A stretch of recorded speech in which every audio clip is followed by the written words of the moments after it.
Best thing we can do is educate our college children. A bizarre and dangerous new trend among young people. It's the new way to get drunk fast, but the end result can be fatal. Plus, there's so many people hurt across the country every year, it's just not worth it. as we celebrate our nation's birthday, sometimes the party can get out of control. We'll tell you how to have fun while staying safe. And the beautiful Buffalo, a favorite travel spot for many Arkansans. We've got the scoop on how to find the hidden treasures at the river.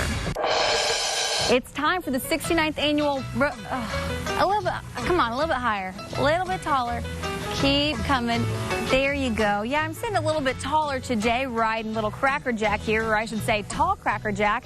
He is just one of the many horses you'll see at the 69th annual Rodeo of the Ozarks. Yesterday, she took you roping and riding at the Rodeo of the Ozarks. And today, Channing Barker continues our summer staycation series in Springdale. Find out where she's having a ball today as the Fox Morning Edge starts right now. Live from the Dixon in HD, this is the Fox 24 Morning Edge. Good morning, and thanks for joining us, and happy 4th of July. I'm Rebecca Jeffrey, filling in for Liz Hogan. Police finally tracking down the driver of a hit-and-run accident and a man gunned down by police at a Hot Springs Walmart. These are your 7 stories you need to know before you head out the door. If you're not sure how you and your family will be spending today's holiday, there are plenty of celebrations happening across Northwest Arkansas. In Fayetteville, the Northwest Arkansas Mall will have a fireworks display, along with a fashion show and live music starting today at 2 p.m.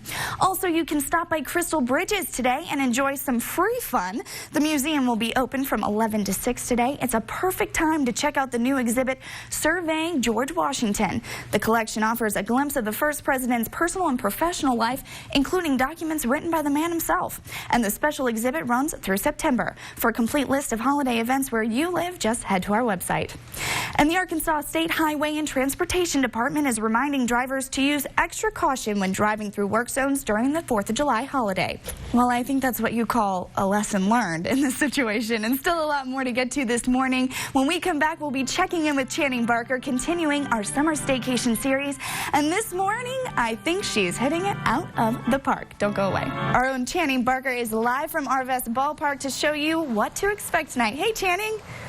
Hey, good morning and happy 4th of July to you. Rebecca, back to you. Thanks so much, Channing. Yeah, and yesterday, if you missed it, Channing took us to the Rodeo of the Ozarks, and this year at the event, you can watch the action while supporting a good cause. If you head to Parsons Stadium today, instead of donning red, white, and blue for the 4th, the rodeo hopes you and the Cowboys will opt for another color, one of my favorites, pink. And when the pros wear pink, donations will be made to Susan G. Komen to fight breast cancer. And in this morning's Fox Family Edge report, local officials are warning parents of a new way young people are getting drunk, and it's by inhaling alcohol. It sounds bizarre, but one county coroner says it can be deadly. Marissa Stevens tells us how the new way to get drunk fast can be fatal.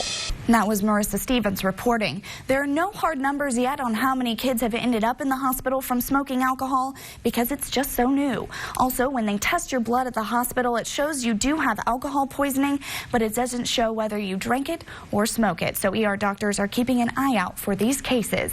And now, on a lighter note, or should I say a cooler note, we'll send it over to Clint Boone. Yeah, geez, Clint, we couldn't have asked for better weather. This is going to be absolutely gorgeous. I'm going to have to head out to Arvest to see these fireworks with Channing. Yeah, I've been out to several Naturals games, and they have on Friday nights they have their fireworks after the game. But this one is the big time when they have every year. So yeah, you're going to catch a great show tonight. I can't wait. Thanks so much, Clint. All right.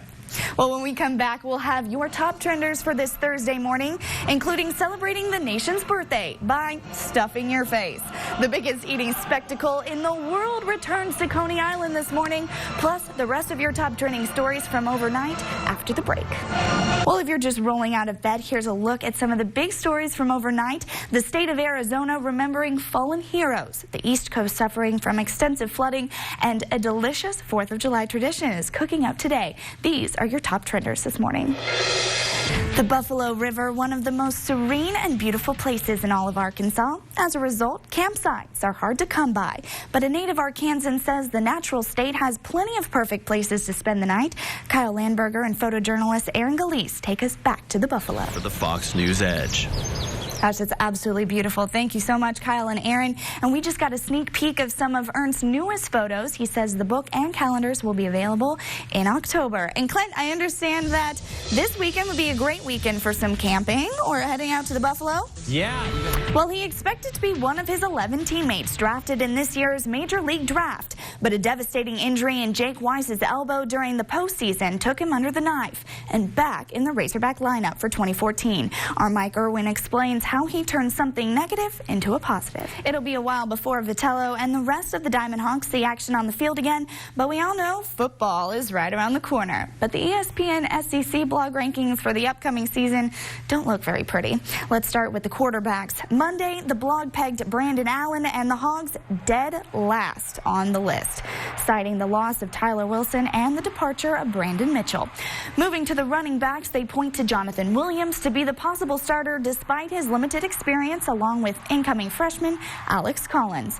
And saving the best for last, yesterday's blog focused on the receiving core. The Hogs have some experience, and it's the reason they're ranked 9th in the SEC. Well, it's about time, Clint. Yeah, it's summertime, but we've had a nice reprieve from the hot weather this week. Yeah, for sure, I'm which has been totally nice. going to be kicking myself in a couple weeks for saying that. Yeah, that's right. Well, our summer staycation series continuing this morning, and what better way to kick it off this holiday than with an all-American sport and some fireworks.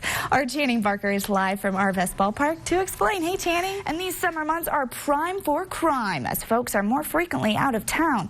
But when and where thieves strike may surprise you. I actually spoke with a security specialist earlier and got some new reminders on how to keep our home safe over the break. Take a look.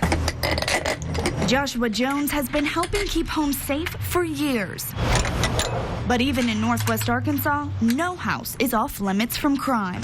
Every 15 seconds in the U.S., a home's burglarized. And the prime time is in the middle of the day when folks aren't home and activity outside isn't unusual.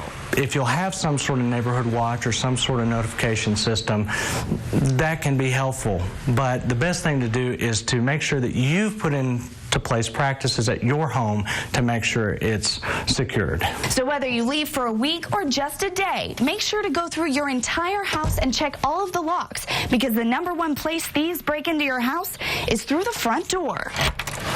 A seemingly simple practice that Jones finds is frequently forgotten.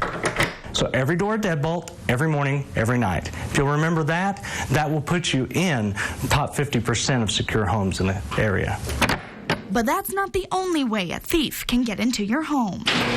You have garage doors with windows on it. We've seen where those can be popped out pretty easily, the red string pulled, and then the door lifted up. And actually, a free way to fix that is you can cut the red string off. And if a burglar still makes it through, the average time spent in the house is 8 to 12 minutes, which can be cut in half. Put in an alarm system, and then that way they've got a screaming thing in their ear, and they know somebody knows they're in there. They're not going to spend more than 4 minutes in that house. Which Jones hopes can keep a bad situation from getting worse. I'm Rebecca Jeffrey for KNWA Northwest Arkansas News. All right, well, we've got one last treat for you this morning for Independence Day. When we come back, our own Cassidy Hodges tackles a big challenge, bringing us the 4th of July in just 40 seconds. You don't want to miss it.